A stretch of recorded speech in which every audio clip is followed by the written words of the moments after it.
Olá a todos, sejam muito bem-vindos. O meu nome é Natasha e hoje, neste episódio dos Guardiões da Luz, eu vou partilhar com vocês um livro que eu li e que partilhei no Instagram e que houve muitas perguntas sobre este livro. Ahm, uma das perguntas que apareceu foi como é que eu escolho os livros, como é que eu sinto, qual é o livro mais adequado, como é que eu arranjo tempo para ler. E se vocês estiverem interessados nesse conteúdo, digam-me, coloquem nos comentários em baixo. Se não estiverem interessados, eu faço um vídeo sobre isto na nossa comunidade privada. Para quem não sabe, nós temos uma comunidade de mentoria privada que tem o mesmo nome destes episódios, são os Guardiões da Luz. E nos Guardiões da Luz, na comunidade privada, nós temos suporte, apoio. É onde eu tenho todos os cursos online que fiz ao longo dos anos, onde eu tenho todos os workshops online que eu fiz ao longo dos anos, onde tem acesso a meditações, tem acesso aos nossos círculos de cura, aos nossos círculos de oração. Portanto, eu vou deixar o link em baixo para vocês verem a comunidade, para verem esta mentoria que nós temos em grupo, que tem o mesmo nome destes episódios, onde eu aprofundo mais estes temas que falo aqui, porque a ideia de todo este workshop, e eu já vos falei nisto no primeiro episódio, é que vocês possam colocar as vossas questões e eu, em vez de responder numa ou duas linhas no Instagram, porque é aquilo que me é permitido com o tempo, possa ter algo que seja benéfico para vocês e algo que eu também possa aprofundar um pouco mais com a nossa comunidade privada. Então, hoje venho-vos falar de um livro que eu li em inglês, mas que eu recomendo que leiam em português. Eu venho falar de. Escrevi aqui o título em português. O título em inglês é The Screwtape Letters, do C.S. Lewis, e o título em português é As Cartas de um Diabo ao Seu Aprendiz. Eu comprei em inglês, recomendo que comprem em português. Não há este livro em português de Portugal, mas há este livro em português do Brasil. Eu comprei os meus na Look, eu também vou colocar o meu link da Look em baixo. Se vocês quiserem usar esse link, eu recebo uma pequena percentagem das vossas compras que comprarem através do registro que fizeram com esse link.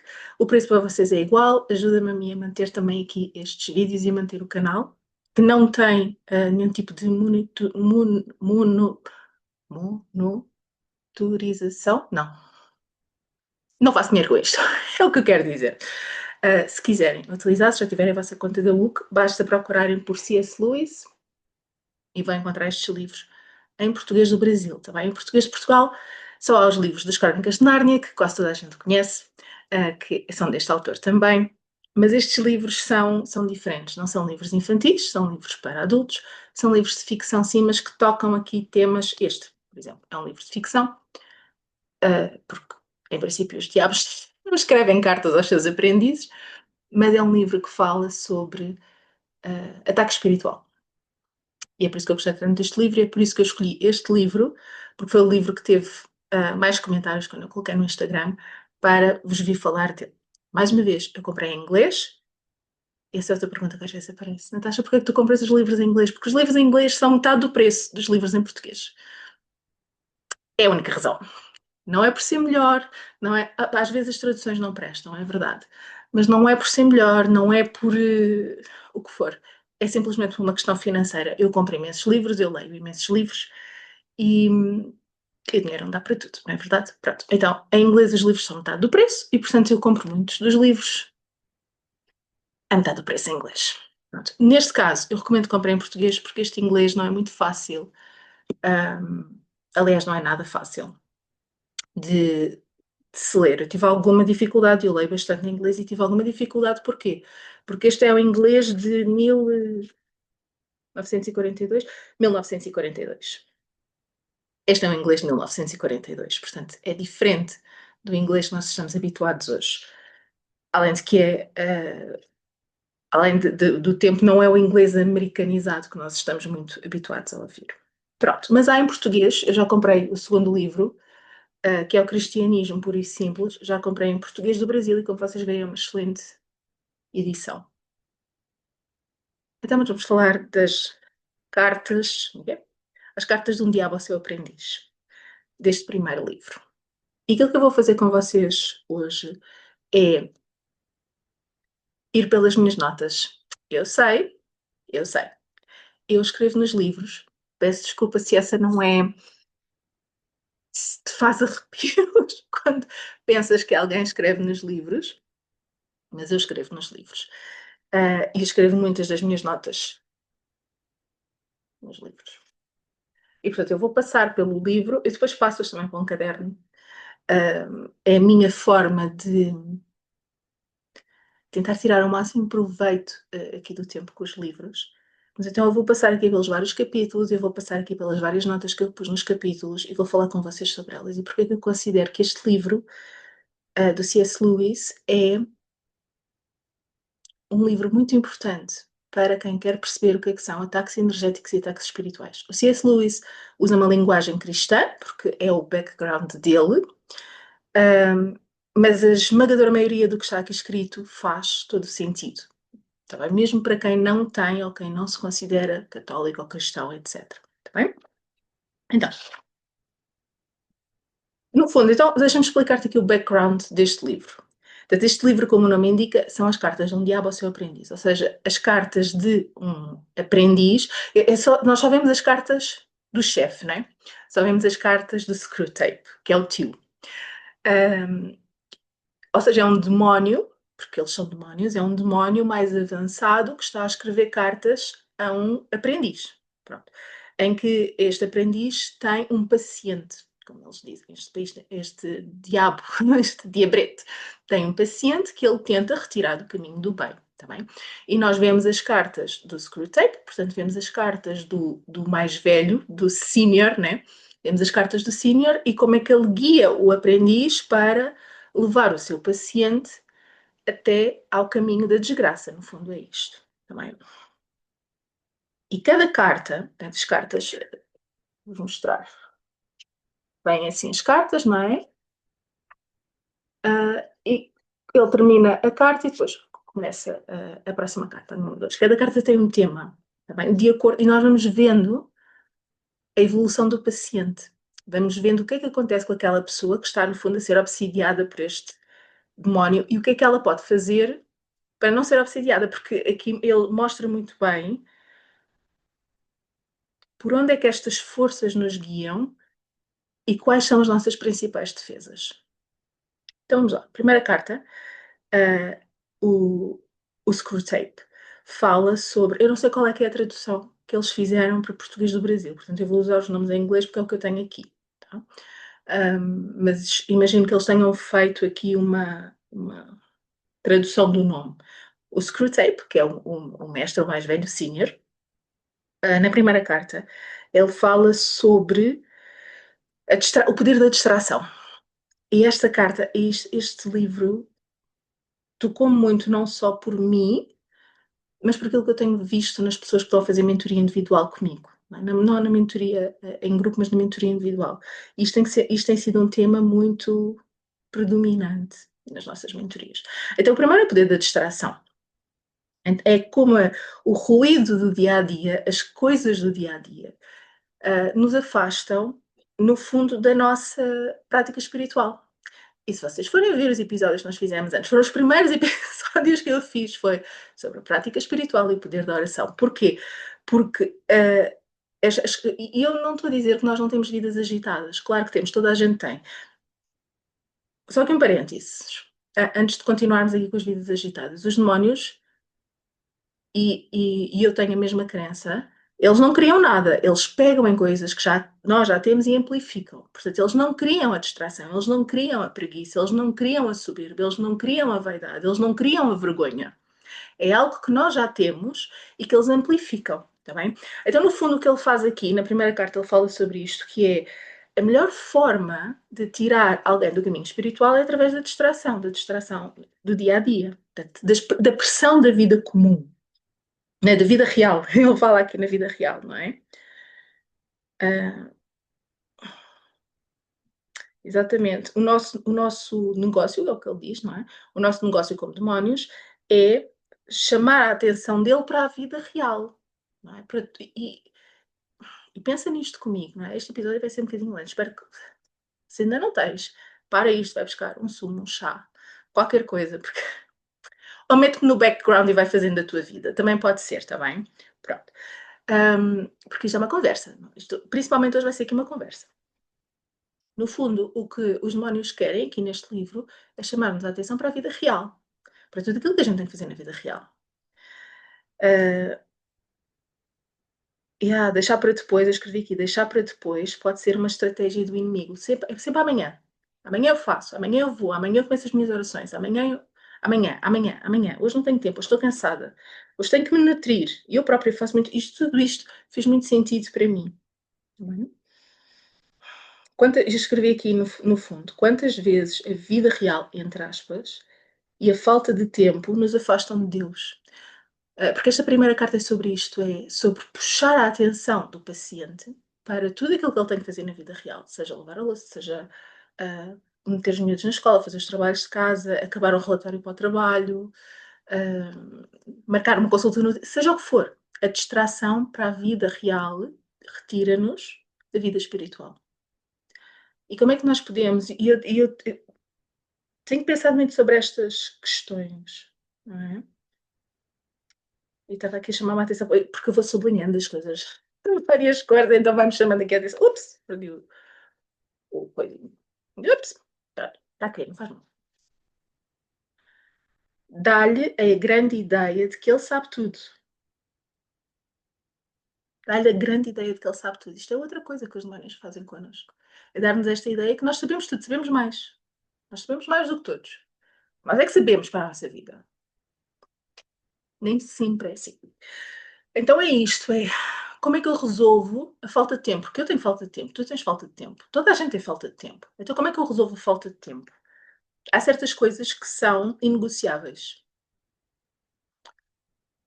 Eu vou dar um exemplo prático, como eu te disse, eu não sei quanto tempo é que isto vai demorar hoje. Se calhar vamos ter que pôr isto em 2 episódios. Provavelmente. Vamos se calhar fazer metade hoje. E fazer a outra metade depois no próximo episódio. Quantas cartas é que isto tem? 31. Fazemos 15 hoje. Há coisas que são negociáveis para mim. Eu tenho que dar pequeno almoço aos meus filhos de manhã, tenho que os levar à escola. E não me vou levantar às 5 da manhã para fazer as minhas orações. Esquece. Então, o que é que eu faço? Faço aquilo que são as minhas obrigações como mãe, dou-lhes o pequeno almoço, vistos, arranjo-os para ir para a escola, vão para a escola. E aquilo que eu faço é as minhas orações, a minha prática espiritual, tem prioridade sobre qualquer coisa do resto. Ou seja, se eu tiver, sei lá, vamos imaginar que eu não arrumei a cozinha no dia anterior. Se eu tiver que arrumar a cozinha, e acontece, eu não sei se contigo acontece, mas é provável que aconteça isto com a maioria das mães. Se eu tiver a cozinha para arrumar, ou a sala para arrumar, ou a roupa para lavar, ou seja, aquilo que for, nada tem prioridade em relação à minha prática espiritual. A prática espiritual é a primeira coisa. E depois o resto vai pela ordem de prioridades. Está bem? Mas a minha prática espiritual tem que ser uma prioridade.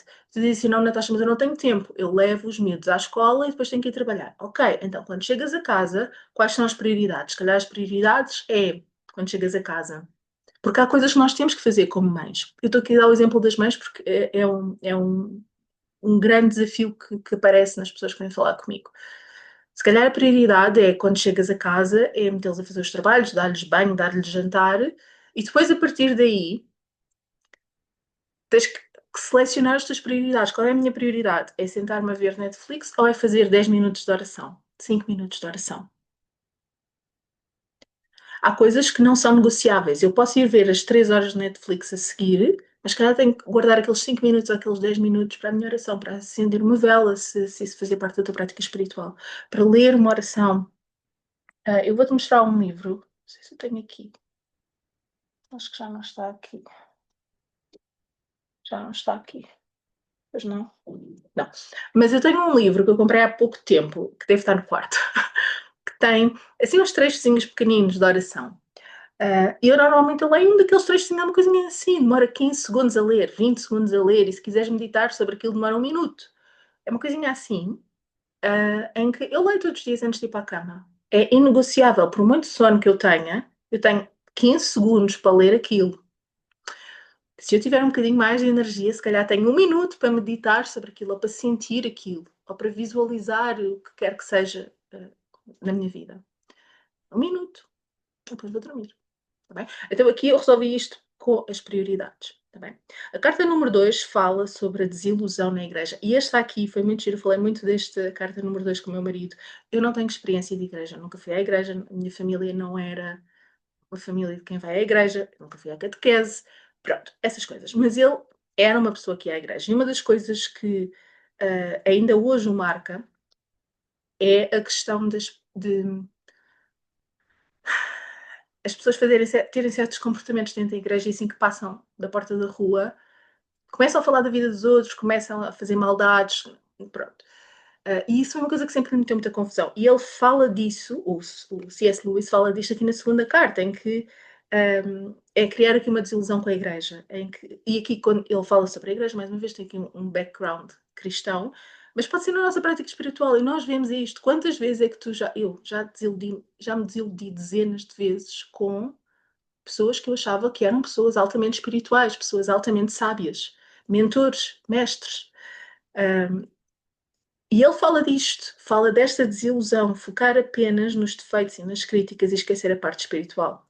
E ele fala muito aqui, que nós também falamos, no orgulho espiritual. E na comunidade mais da nova era, há muito orgulho espiritual. E não se fala muito no orgulho espiritual, há muito orgulho espiritual. Eu não tenho ego. Essa é daquelas coisas, não é? A mim, ao início complicava muito com os nervos, agora é, pronto. Uh, mas ele fala muito aqui de potenciar esta desilusão com a igreja, potenciar esta desilusão com as pessoas, potenciar tudo o resto, a distração, mais uma vez, em que as pessoas estão preocupadas com o que é que o vizinho vestiu para ir à missa, e não com a prática espiritual dentro da igreja, fora da igreja. E para nós e para mim, quando eu estava a ler esta carta, eu percebi que tudo isto também é um processo de distração. Esta desilusão, e pegando aqui no exemplo da igreja, que é o que ele dá, a desilusão com a igreja não é desilusão com Deus, porque a religião é feita por pessoas e estas pessoas são falíveis e nós somos falíveis. Então há sempre aqui por onde é que nós queremos apontar a nossa atenção? Para Deus ou para as pessoas? E falha há tanta falha na igreja, há tanta falha nas nossas comunidades espirituais, há tanta falha em mim, em ti, não é? Provavelmente na nossa mentoria também há muitas falhas. Em que é que eu vou focar a minha atenção? Em julgar, criticar a falha ou na minha prática espiritual? Não quer dizer que nós tenhamos que ficar num ambiente que não nos é saudável, seja ele uma igreja, seja um grupo, seja um círculo de cura. Não quer dizer isso. O que quer dizer é que, a partir do momento em que eu percebo que há ali uma falha, a falha não é do divino, é das pessoas que estão lá. E o meu foco não tem que ser, ou não deve ser, porque é uma distração, pelo que ele diz aqui. O meu foco não tem que ser julgar e criticar e atacar aquelas pessoas. Se não faz sentido para mim, eu digo, ok, não faz sentido para mim, como é que eu posso perceber que não me quero misturar com aquela energia, sim, mas não prejudicar a minha prática espiritual, porque é isso que aqui depois o Screwtape lhe diz, aproveita isso para remover a fé, aproveita isso para o guiar, para ele também fazer esses julgamentos, olha aquela com aquele chapéu, olha aquela a cantar tão alto, olha aquela que está na igreja e faz isto e depois sai da igreja e faz assado. Esta não é verdade, acontece, mas a gente tem que perceber onde é que tem que, para onde é que tem que ir a nossa atenção. E foi isso que eu retirei daqui. Não é? Ai, a número 3. Elas são todas boas. A carta número 3 fala dos relacionamentos em casa. É mais fácil. Ai, o que é que eu escrevi aqui? Vou-te ler aquilo que eu escrevi aqui. É mais fácil amar virtualmente a humanidade, ter aqui um amor geral pela idílico, etérico, não é? Não real, pela humanidade. Amar a humanidade. É mais fácil amar a humanidade do que as pessoas que moram connosco. Pois é. Então, ele aqui nesta carta número 3 fala dos conflitos com a mãe, ou seja, dos conflitos do paciente, não é? Em que o Wormwood, que é o aprendiz, em que o aprendiz está com o tal paciente, e aquilo que o Screwtape, que é o mentor, lhe diz é, epá, potencia estes conflitos na família, porque é mais fácil pegar na família para gerar discussões, não é? E aqui, neste caso, em particular, entre a relação com a mãe, em que ele pega nestes conflitos todos que nós temos em casa, que nós temos com os pais, que nós temos com o marido, que nós temos com os filhos, e amplifica aquilo para gerar um grande desconforto naquela família, para gerar situações de, não é só de raiva, é de, qual é a palavra que eu estou à procura? É que as pessoas ficam magoadas com aquilo que o outro diz e que o outro fez, mas também não dizem. Ou também não valorizam aquilo que a resposta que elas deram. Então há este mal-entendido, potenciar aquilo que ele diz, potencia este mal-entendido, potencia esta ofensa ao ego, porque aquilo ofende, não é? Por exemplo, quando, sei lá, o nosso pai ou a nossa mãe, nós temos 40 ou 50 anos, eles ainda tentam mandar em nós. Isto afeta o nosso ego. E é aqui perceber como é que eu vou dar, como é que vou agir nesta resposta. Se vou agir de uma forma que ajuda a curar aquela situação, ou se vou agir de uma forma em que cria aqui um desentendimento, cria aqui uma raiva, cria aqui uma energia, às vezes subtil, que não é mostrada, um, recalcada, de conflito e de picanço, não é? Ele fala muito aqui nos picanços, da pessoa andar a picar-se uma à outra. E como é que os demónios podem potenciar isto para criar conflitos e principalmente mal-estar em toda a gente, em que eu acho que estou certa, em que a mãe ou o pai ou whatever acha que também está certo, e depois há aqui esta guerra fria entre as pessoas na família. A número 3. A número 4. A número 4 é sobre a oração.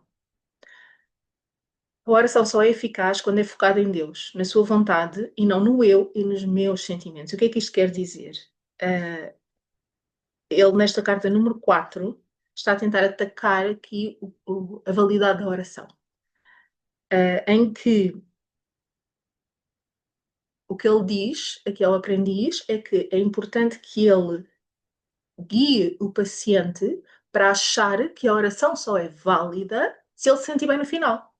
Então essa oração é sobre quem? É sobre mim, não sobre Deus. Então é isto que ele diz. São tudo coisas tão subtis. Porquê que nós rezamos? Rezamos porque nos estamos aflitos, né? A maioria das pessoas só reza quando está aflita. E falo por mim também. Olha, eu já desfocar. E falo por mim também. Não é? A maioria das pessoas reza quando está aflita. E o nosso objetivo é eu sentir-me bem.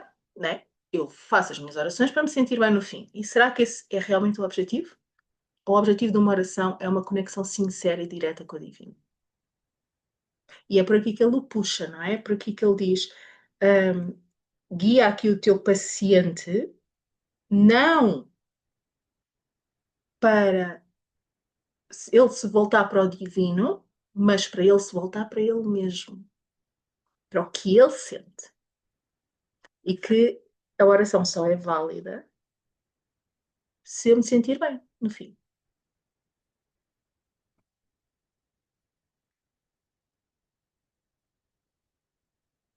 E ele depois fala aqui, nesta questão da idolatria, que é criar aqui, quase aqui o eu. Eu é que tenho que me sentir bem, quase como aqui, como uma imagem muito. Deus é pai, Deus é mãe. A nossa conexão com o divino é uma conexão de filhos. E ele, aqui o que o Screwtape diz ao seu aprendiz é para guiar o paciente numa relação que não é uma relação pessoal, que é uma relação mais distante, para o guiar aqui numa relação mais distante, para esta idolatria de Deus é um objeto e não o meu pai, a minha mãe, o ser que me criou, uma inteligência superior que nos acompanha a todos.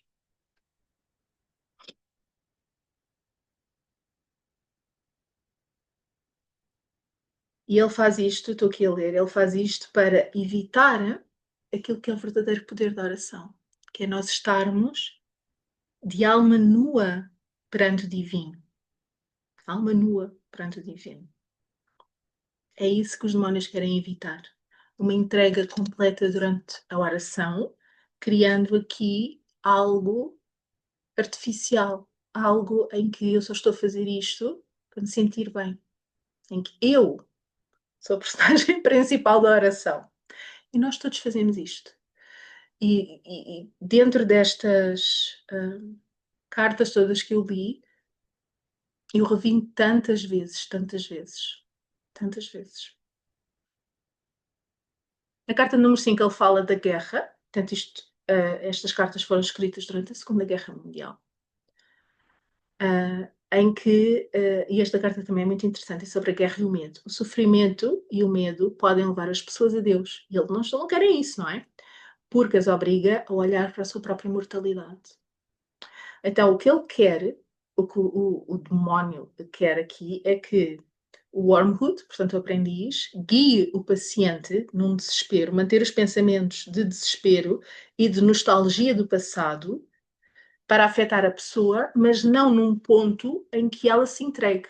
Porque, principalmente, esta noção da nossa mortalidade, esta noção da nossa insignificância, leva-nos a uma entrega ao divino completa. Pode levar-nos a uma entrega ao divino completa. E é isto que eles querem evitar.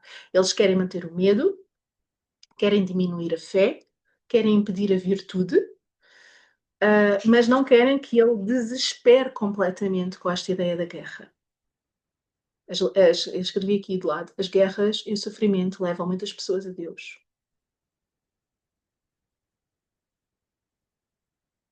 E eu vi isso quando foi a tempestade, não é? Não foi propriamente uma situação de vida ou morte, mas foi uma situação de grande desespero. Foi uma situação onde eu não tinha qualquer controle. E,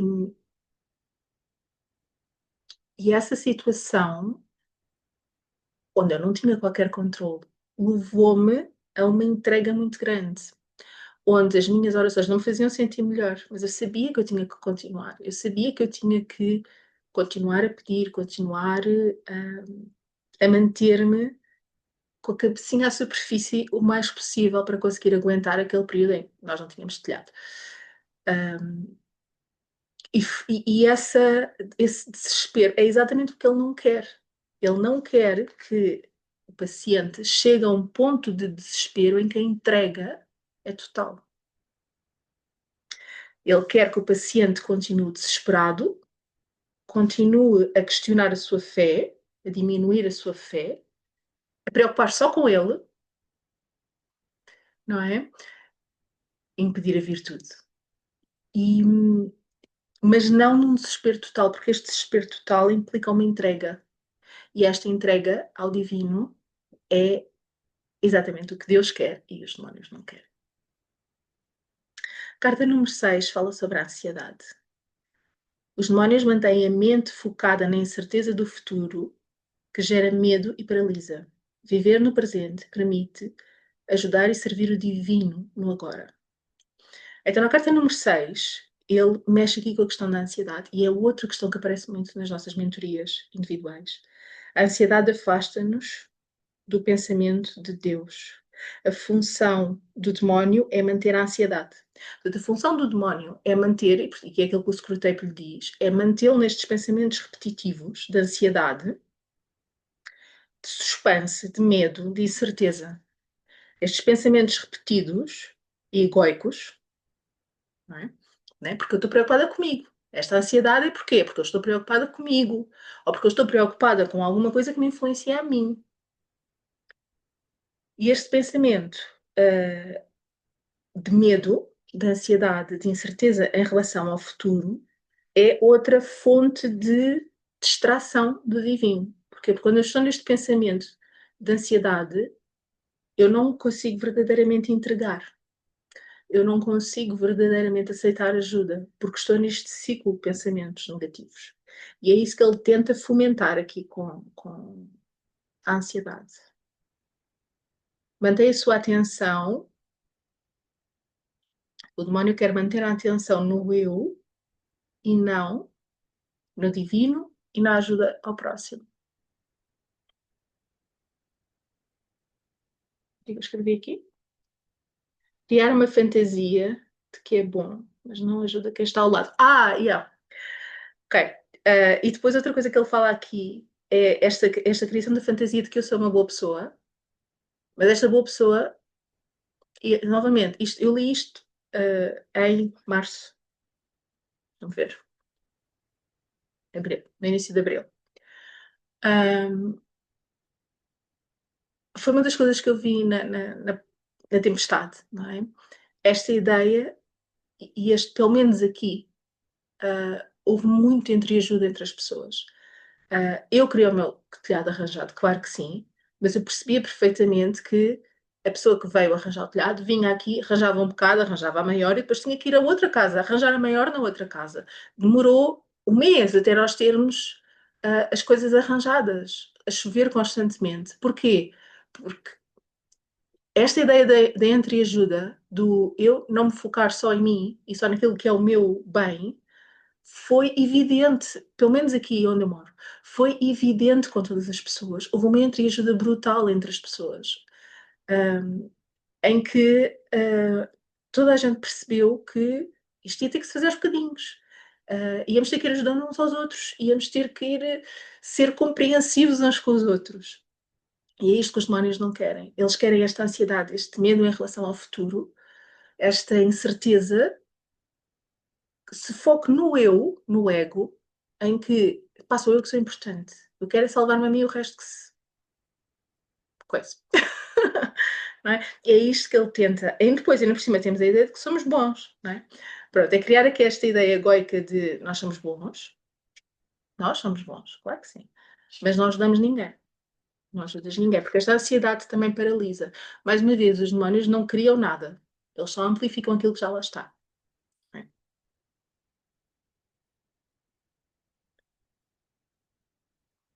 Pensei que eu já tinha curado uma data destas coisas, afinal não. Quanto tempo é que nós já estamos aqui? Ai, nós só vou na carta 7. Vamos ver se a gente chega a 15. Se calhar não, se calhar vai ter que ser em 3 partes. Vamos ver. Cá chegamos a 10. Vamos chegar a 10, porque senão nunca mais saímos daqui. Ui, também é um processo de cura para mim. Então, a carta número 7. A carta número 7 fala sobre a lenda, o mito, de que os demónios não existem. E ele explica, o Screwtape explica que esta ideia de que os demónios não existem ajuda-os, porque eles assim conseguem mexer-se sem serem notados. E ele explica aqui a vantagem de os humanos não perceberem que os demónios existem e que os deixa trabalhar no anonimato. Não é? Fala aqui nos extremismos. Todos os extremos, exceto o extremo de devoção a Deus, são para serem encorajados, diz aqui o Screwtape. Então, todos os extremos são prejudiciais à alma. Todos, que foi que eu escrevi aqui. Todos os extremos são prejudiciais à alma, exceto o extremo de devoção ao divino. Bem?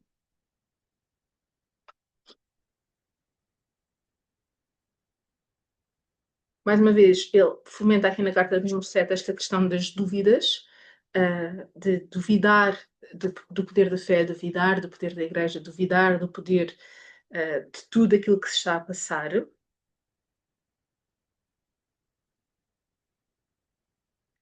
Once you have made the world and fate means you almost won your man.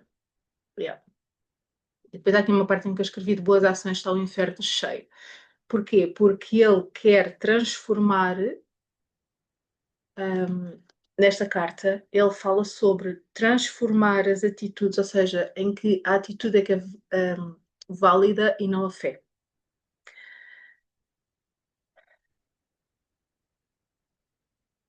Esta ideia de que isto, mais uma vez, desculpem lá estar a ir para a tempestade, porque isto aqui fez-me lembrar muito do meu processo durante a tempestade. Porque ele fala aqui muito da ideia dos panfletos serem mais importantes que Deus. Os panfletos é aquilo que eu faço, as boas ações que eu faço. Claro que as boas ações são importantes, mas estas boas ações que eu faço sem a parte espiritual por trás não têm a mesma validade energética. E eu vi isso durante a tempestade, ou seja, uma das coisas que eu vos pedi a todos durante a tempestade é que vocês rezassem por mim. Toda a gente me perguntava, mas tu precisas disto, precisas daquilo. Eu não preciso de nada, eu só preciso que vocês rezem por mim. E é um bocado isto. Esta ideia de que nós temos que fazer, que temos que agir os tais panfletos, não é? As tais boas ações, sem fé, sem o divino, não têm a mesma validade. Porquê? Porque curam e ajudam no físico, mas não ajudam no espiritual. Se, sei lá, pegando aqui no exemplo da tempestade, se eu até tivesse recebido as telhas, mas não as vossas orações, tudo aqui, e não a minha parte do processo que não foi fácil, espiritual, de cura durante aqueles meses, e que pelos vistos ainda está aqui um bocadinho para curar, sem isso, todo o potencial que aquele desafio tinha na elevação e na cura da minha alma tinha-se perdido. Eram as vossas orações que eu precisava naquela altura. Porque eu não estava capaz para isso. Portanto, eu estava capaz fisicamente para acartar telhas, e acartei muitas, mas não estava capaz espiritualmente, energeticamente, para me conseguir elevar. E foram vocês que fizeram esse trabalho.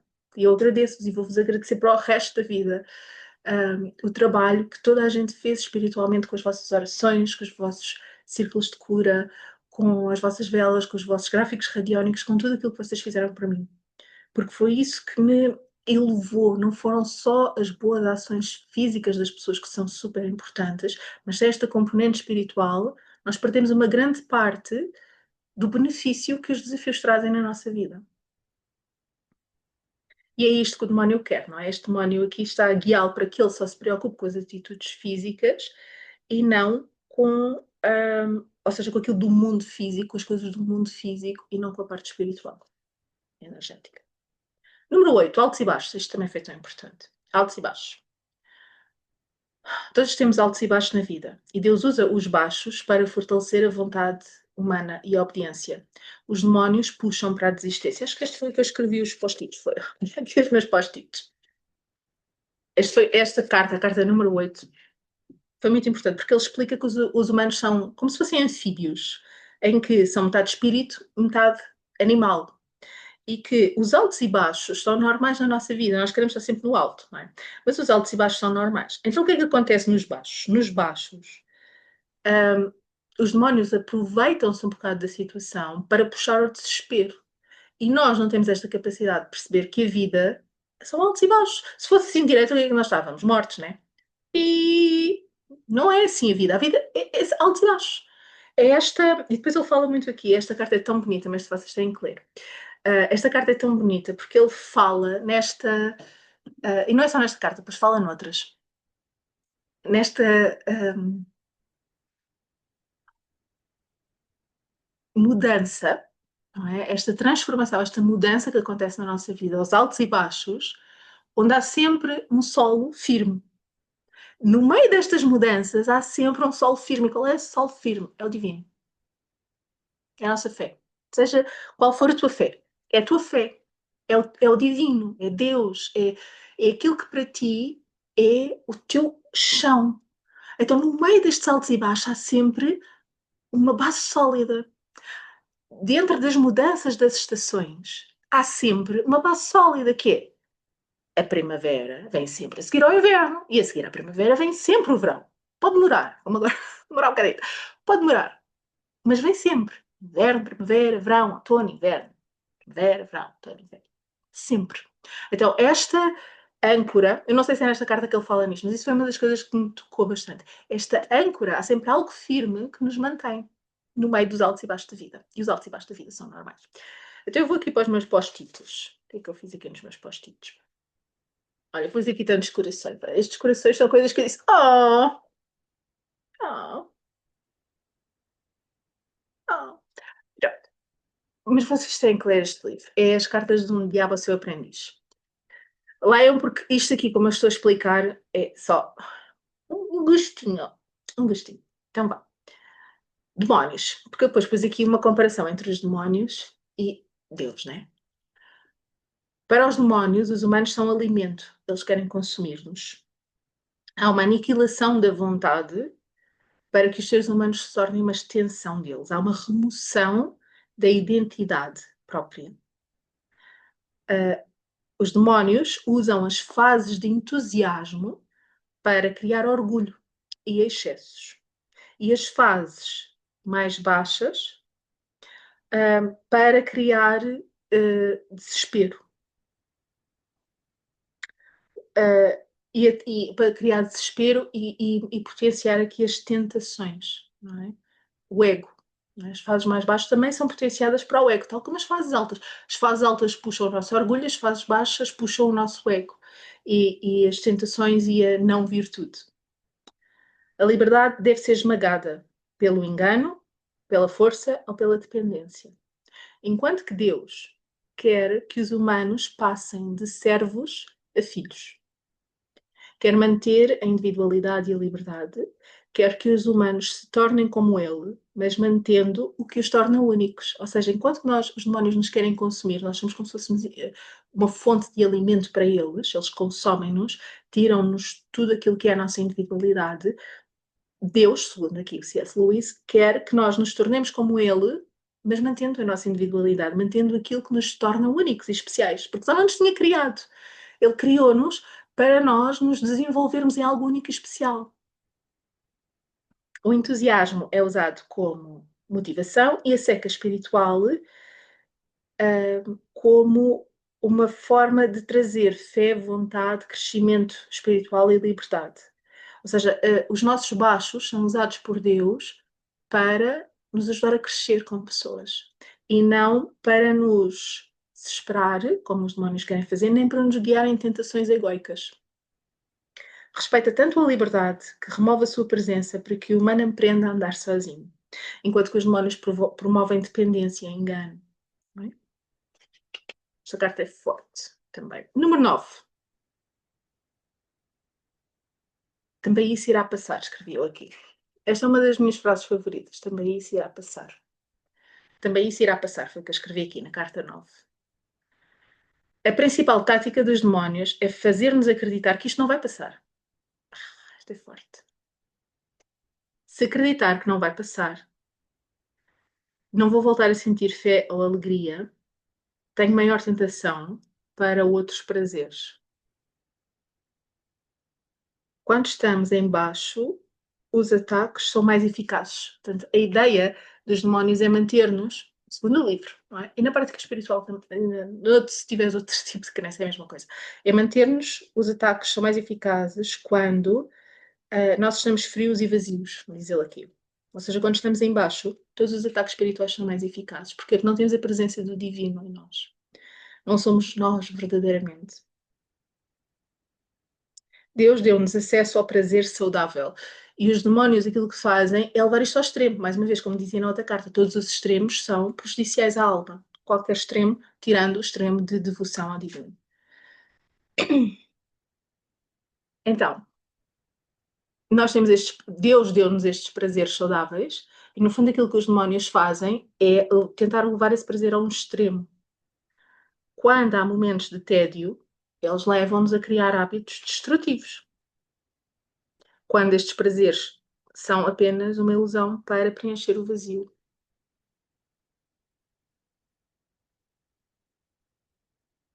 Depois ele aqui fala dos mentores espirituais. Ele diz que é muito importante o wormhood, portanto o aprendiz, manter o paciente longe de boas influências, longe de mentores espirituais, porque os mentores espirituais e as pessoas com mais alguma experiência no campo podem levá-lo ao bom caminho. Então é muito importante, e vamos ver que isto não vai acontecer. Mas pronto, isso é spoiler já. É muito importante que o Wormhood o mantenha longe de pessoas verdadeiramente espirituais, ou seja, que ele continue a ir à igreja, continue a criticar a roupa e o cabelo e a outra canta muito alto, continue desesperado, continue a achar que só as ações que o fazem sentir bem fazem sentir para a sua boa pessoa. Não é? Só isso é que é importante. Portanto, ele continue nesse caminho e que se afaste de mentores espirituais, que se afaste de pessoas mais experientes, que se afaste de boas influências e que continue a acreditar que estes altos e baixos da vida não, que não são normais, portanto, que a gente tem que ter sempre uma vida muito boa e, portanto, temos que estar sempre felizes, não é? Esta ideia de temos que estar sempre felizes. Temos que estar sempre felizes. E, portanto, quando não estamos felizes, temos que ir procurar prazeres que nos tornem felizes. Em vez de perceber porque é que eu não estou feliz. E isto, às vezes, por isso é que eu às vezes tenho aqui algum atrito com estas questões da nova era, e eu sou muito apologista da lei da atração e de nós tentarmos aumentar a nossa frequência ao máximo, mas isto não significa negar as nossas sombras, isto não significa negar que eu estou triste, negar que há situações que eu preferia não ter vivido e que não agradeço pela experiência, mas que agradeço por aquilo que eu retirei dessa experiência. Mas se eu afogo essa experiência menos boa em prazeres, seja o que for, comida, álcool, compras, falar mal dos outros, seja o que for, se eu afogo as experiências menos boas num excesso, num vício, só para me sentir melhor, eu perco todo o potencial daquela experiência menos boa.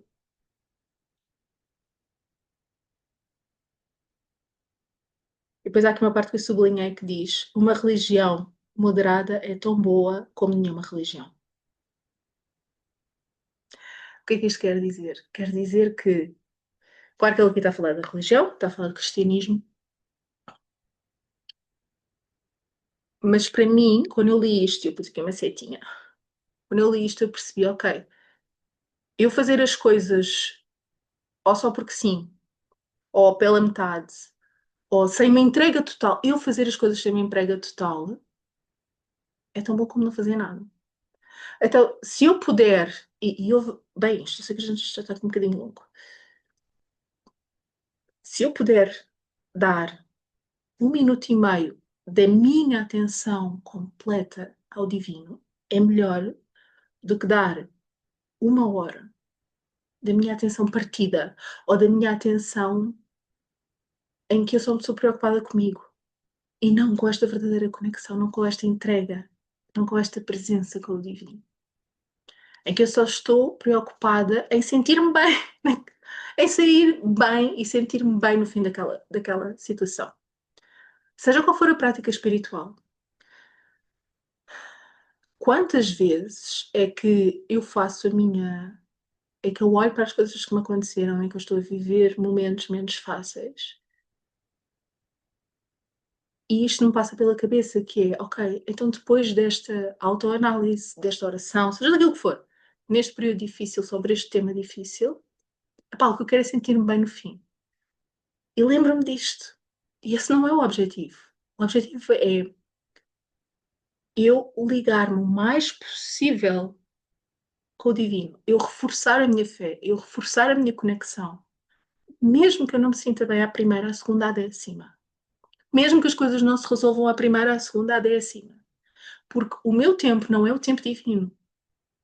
E o objetivo daquela prática espiritual não é eu sentir-me bem no final. É eu perceber o que é que se passa ali, o que é que eu posso fazer, ou se há alguma coisa que eu possa fazer, e em especial, conectar-me com o divino. O objetivo da prática espiritual é a conexão com o divino. O resto são resultados, não é? São coisas que potenciam e que vêm naturalmente, fluem naturalmente da conexão com o divino. Os resultados fluem naturalmente da conexão com o divino. Mas para a última, vamos para a 10, desculpem, em vez de ter que dividir isto em três. Os amigos. Os amigos. Estes ainda não são os bons amigos, são os outros amigos. Diz-me, eu escrevi aqui, diz-me com quem andas e dir-te é quem és. O risco de trair os nossos próprios princípios para sermos incluídos no grupo de amigos. Vou pôr aqui, entre aspas. Então, ele aqui, nesta carta, o paciente, é incentivado a juntar-se aqui a um grupo de amigos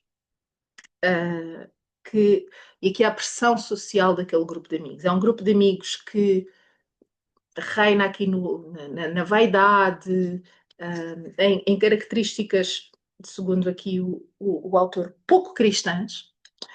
É que no fundo são aquelas conversas, aqueles amigos, em que não se tira nada dali a não ser um bom momento. Pronto. Que, por si só, não é uma coisa má, que é o que ele diz aqui. O que acontece é se ele começa a trair os seus próprios princípios para ser incluído ali. Porque este é um grupo de amigos numa certa classe, em que não é dele, em que ele começa a sentir-se muito orgulhoso por ter sido incluído naquele grupo. É um grupo de pessoas especiais. E esta questão do nosso ego, toda a gente tem ego, mas esta questão do nosso ego e do porque eu agora não tenho ego, foi incluído neste grupo especial porque consegui ultrapassar o meu ego. É daquelas coisas que me mete um bocado de confusão. Já não tanta como quando eu era nova, mas ainda mete um bocado. Então ele aqui fala nesta carta mesmo número 10, fala destes amigos e do cuidado que nós temos que ter com os amigos e com aquilo. Não, não é propriamente que a gente não se possa dar com todo tipo de pessoas. Claro que podemos e devemos dar-nos com todo tipo de pessoas. Mas eu tenho que perceber se esta pressão do grupo está a fazer com que eu perca os meus ideais, por exemplo. Está a fazer com que eu me distraia da minha prática, por exemplo. Está a fazer com que eu vá por caminhos que são caminhos de excesso ou caminhos que não são bons para mim. E depois ele vai encontrar outros amigos. É spoiler. Já para a próxima. Pronto. Então temos aqui as primeiras 10 cartas. Peço desculpa. Fora das primeiras 10 cartas deste livro. Eu adorei este livro. Eu depois vou-vos trazer nos próximos 2 episódios sobre isto. Vou-vos trazer as outras 20 cartas que faltam, 21, acho que faltam. E quando nós lemos isto, eu quero que tu, primeiro que leias o livro. Eu gostava mesmo que tu lesses o livro. Mais uma vez, leia em português, que é melhor do que ler em inglês, porque este inglês não é muito fácil de ler. Primeiro quero que tu leias o livro e depois que penses nestas coisas que eu falei. Vai repetindo este vídeo. Vai repetindo este vídeo. Porque há tanta coisa que eu não falei. Eu só falei aqui das gordas de cada uma. E tive uma hora a falar das gordas, não é? Pronto. Lê este livro com calma, lê, relê, tira apontamentos, escreve. Porque há aqui tantas. O ataque espiritual é isto. 90% dos ataques espirituais são isto. Pá, 80%. São isto. São subtilezas, são coisas que aparecem devagarinho. São coisas que vão acontecendo. São pequenos desvios. 1% de desvio, mais um bocadinho amanhã, mais uma coisinha aqui, mais um afagar do ego ali, mais pessoas que entram na nossa vida e que começam, às vezes, a dar lustre ao ego, a puxar-nos para um caminho que nós sentimos cá dentro que não é o nosso. As distrações, a ansiedade, o desespero. Tudo isto, os demónios não conseguem criar nada. E ele fala muito disto, e nós vamos ver isso nas outras cartas. Eles não criam nada. Eles pegam naquilo que já lá está e amplificam. E é exatamente isso que acontece com os nossos obsessores. Eles pegam numa coisa que já cá existe, os encostos, né? Usa a expressão que quiseres. Eles pegam numa coisa que já existe e amplificam. Está bem? E nós temos que encontrar estratégias para nos manter no caminho. E as estratégias, isto vai ser uma opinião um pouco popular. As estratégias não é só acender incenso e andar com cristais, que eu ando sempre e gosto e adoro. As estratégias não é só acender incenso, borrifar água da Flórida e andar com cristais. Há coisas que nós temos que fazer, há trabalhos que nós temos que fazer internos, de autoanálise, de não fuga das nossas emoções, de perceber que os nossos sentimentos também são passageiros, que todos nós vamos ter altos e baixos. E que nos altos podemos utilizar isto como um entusiasmo para avançar no nosso caminho e nos baixos temos que os usar como forma de fortalecer a nossa fé. E é isto nas primeiras 10 cartas do C.S. Lewis.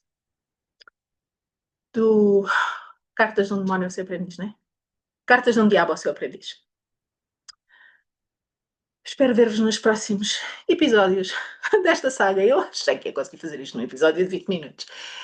Espero ver-vos nos próximos episódios desta saga. Digam-me se leram, se vão ler. Se quiserem usar o link em baixo da UC, agradeço-vos. Se não quiserem, está tudo bem também. Se quiserem ler em inglês, que é um bocadinho mais em conta, podem ler. Se quiserem ler em português, tem que ser português do Brasil. Porque infelizmente não sei o que é que se passa com as nossas editoras, nós não temos isto em português, só temos as Crónicas de Nárnia. Se sentirem que querem mais vídeos como este aqui no canal, falem, comentem, partilhem. Se estiver no telemóvel, mete o hype. E se quiseres ir mais fundo nisto, num trabalho mais comigo em mentoria, também os links vão estar todos em baixo, a comunidade de mentoria também está em baixo, a mentoria individual também vai estar nos links em baixo. E vamos continuar neste caminho juntos. Vamos continuar a conversar. Espero que tenhas gostado. Deixa-me as tuas notas, os teus comentários, o que é que tu achas disto. E vamos falar depois na próxima semana com o próximo episódio desta série. Um beijo grande. O meu nome é Natasha e até breve.